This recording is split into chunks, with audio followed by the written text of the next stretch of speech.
Hakim-Hakim 6. Bani Israel melakukan lagi yang jahat di mata Yahwe, sehingga Yahwe menyerahkan mereka ke dalam tangan orang Midian 7 tahun lamanya.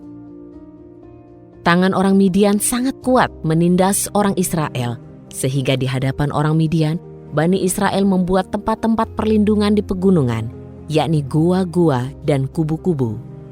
Lalu terjadilah ketika orang Israel selesai menabur, orang Midian dan orang Amalek serta orang-orang dari sebelah timur datang menyerang mereka. Mereka berkemah di sekeliling orang Israel, memusnahkan hasil tanah itu sampai memasuki Gaza. Mereka tidak menyisakan bahan makanan apapun di Israel, baik domba, lembu maupun keledai. Sebab orang-orang itu datang membawa ternak dan kemah mereka. Mereka datang berduyun-duyun seperti kawanan belalang, dan jumlah orang itu beserta untanya tidak terhitung. Mereka mendatangi negeri itu untuk menghancurkannya. Israel menjadi sangat miskin di depan orang Midian. Lalu Bani Israel berseru kepada Yahwe. Terjadilah ketika Bani Israel berseru kepada Yahwe karena orang Midian itu, Yahwe mengutus seorang nabi bagi Bani Israel yang berkata kepada mereka, "Inilah firman Yahwe Elohim Israel. Aku telah membawamu keluar dari Mesir. Aku telah membawamu keluar dari rumah perbudakan. Aku telah membebaskan kamu dari tangan orang-orang Mesir dan semua penindasmu. Bahkan aku telah menghalau mereka dari hadapanmu. Aku telah menyerahkan tanah mereka kepadamu, dan aku telah berfirman kepadamu, Akulah Yahwe Elohimmu. Janganlah menyembah ilah-ilah orang Amori yang negerinya kamu diami. Tetapi kamu tidak mendengarkan firman-Ku itu." Kemudian datanglah malaikat Yahwe dan duduk di bawah pohon tarbantin yang ada di Ofra, kepunyaan Yoas orang Abiezer itu. Dan anaknya Gideon sedang mengirik gandum di tempat pemerasan anggur untuk menyembunyikannya dari mata orang-orang Midian. Malaikat Yahwe itu menampakkan diri kepadanya dan berfirman, "Yahwe ada beserta engkau, ya pahlawan yang gagah berani." Lalu Gideon menjawabnya, "Ah, Tuanku, jika Yahwe ada beserta kami, lalu mengapa semuanya ini menimpa kami? Di manakah semua perbuatannya yang ajaib yang diceritakan oleh leluhur kami kepada kami dengan berkata, bukankah Yahwe membawa kita keluar dari Mesir? Namun sekarang Yahwe telah meninggalkan kami dan telah menyerahkan kami ke dalam tangan orang Midian." Maka Yahwe berpaling kepadanya dan berfirman, "Pergilah dengan kekuatanmu ini, dan engkau akan menyelamatkan Israel dari tangan orang Midian. Bukankah aku mengutus engkau?" Namun ia menjawab kepadanya, "Ya Tuanku, dengan apakah aku akan menyelamatkan Israel? Ketahuilah, kaumku adalah yang paling lemah di antara suku Manasye, dan aku pun yang paling muda di dalam rumah ayahku." Namun Yahwe berfirman kepadanya, "Sebab aku ada bersama engkau, maka engkau akan memukul orang Midian itu semudah mengalahkan seorang saja." Maka Gideon menjawab kepadanya, "Jika aku mendapat kemurahan di matamu, maka engkau buatlah tanda bagiku bahwa engkau sendiri yang berbicara denganku. Janganlah pergi dari sini sampai aku kembali kepadamu dan membawa kurban sajian dan meletakkannya di hadapanmu." Maka dia berfirman, "Aku akan tinggal di sini hingga engkau kembali." Lalu Gideon pun masuk, kemudian mengolah seekor anak kambing dan roti tidak beragi dari 1 eva tepung. Ia menaruh daging itu dalam keranjang dan kuahnya ke dalam periuk, lalu membawa kepadanya ke bawah pohon tarbantin dan menyuguhkannya.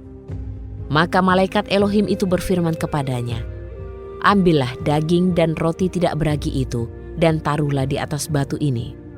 Lalu curahkanlah kuahnya." Maka diperbuatnya demikian. Dan malaikat Yahwe mengulurkan ujung tongkat yang ada di tangannya, lalu menyentuhkannya ke daging dan roti tidak beragi itu. Maka keluarlah api dari batu cadas itu dan membakar daging serta roti tidak beragi itu. Kemudian hilanglah malaikat Yahwe dari pandangannya. Ketika Gideon menyadari bahwa dia adalah malaikat Yahwe, kemudian ia berseru, "Celakalah aku!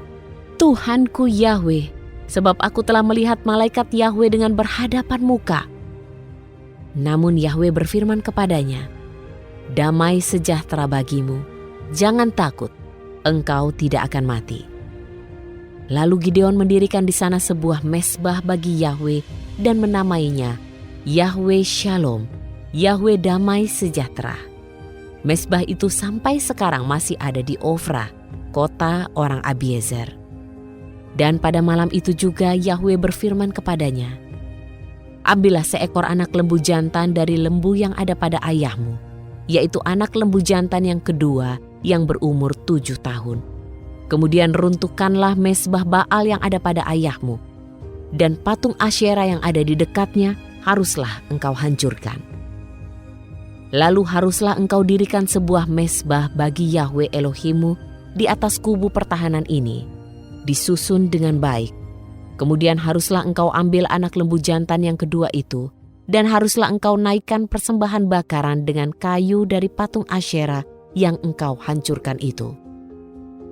Kemudian Gideon membawa 10 orang pria dari antara hamba-hambanya dan melakukan apa yang telah difirmankan oleh Yahweh kepadanya. Namun, karena ia takut melakukannya di siang hari, takut terhadap kaum keluarga ayahnya dan orang-orang kota, maka ia melakukannya pada malam hari. Dan orang-orang kota itu bangun pada dini hari, dan tampaklah mezbah Baal telah dirobohkan, dan patung Asyera yang ada di dekatnya telah dihancurkan. Dan anak lembu jantan yang kedua itu telah dipersembahkan di atas mezbah yang didirikan itu. Maka berkatalah mereka seorang terhadap yang lain, siapakah yang telah melakukan ini? Setelah mereka bertanya-tanya dan memeriksa, maka kata orang, Gideon anak Yoas, dialah yang telah melakukannya. Maka orang-orang kota itu berkata kepada Yoas, bawalah anakmu keluar, dan haruslah ia dihukum mati, karena ia telah merobohkan mezbah Baal dan telah menghancurkan patung Asyera yang ada di dekatnya. Namun Yoas berkata kepada semua orang yang menentangnya, apakah kamu mau membela Baal? Apakah kamu mau menyelamatkannya? Siapa yang membela Baal akan dihukum mati sebelum pagi. Jika dia itu Elohim, biarlah ia membela dirinya sendiri setelah seseorang merobohkan mezbahnya. Dan pada hari itu, Gideon diberi nama Yerubbaal, karena mereka berkata, biarlah Baal melawannya, karena ia telah merobohkan mezbahnya. Seluruh orang Midian dan orang Amalek, beserta orang-orang dari sebelah timur, telah berkumpul bersama-sama untuk menyeberang dan berkemah di lembah Yizreel. Roh Yahweh menguasai Gideon, lalu ditiupnyalah sangkakala, dan orang-orang Abiezer dikerahkan untuk mengikutinya. Ia pun mengutus para pembawa pesan kepada seluruh suku Manasye, dan mereka dikerahkan untuk mengikutinya. Juga ia mengutus pembawa pesan kepada suku Asher, suku Zebulon, serta suku Naftali. Dan orang-orang ini pun maju untuk menggabungkan diri dengan mereka. Kemudian berkatalah Gideon kepada Elohim, jika engkau mau menyelamatkan Israel dengan perantaraan tanganku seperti yang telah engkau katakan, maka aku akan membentangkan guntingan bulu domba di lantai pengirikan. Jika embun ada di atas guntingan bulu itu saja, sedangkan tanah di sekitarnya kering, maka taulah aku bahwa engkau mau menyelamatkan orang Israel dengan perantaraan tanganku seperti yang telah engkau katakan. Lalu terjadilah demikian, dan keesokan harinya ia bangun pagi-pagi dan diperasnya embun dari guntingan bulu itu secawan penuh air. Dan Gideon berkata kepada Elohim, janganlah murkamu bangkit terhadap aku, karena aku berkata hanya sekali ini. Biarlah aku membuktikan sekali lagi dengan guntingan bulu itu. Sekiranya tidak ada air pada guntingan bulu itu, tetapi ada embun di seluruh tanah sekitarnya. Dan Elohim berbuat demikian pada malam itu, dan tidak terdapat air pada guntingan bulu itu, tetapi di atas seluruh tanah terdapat embun.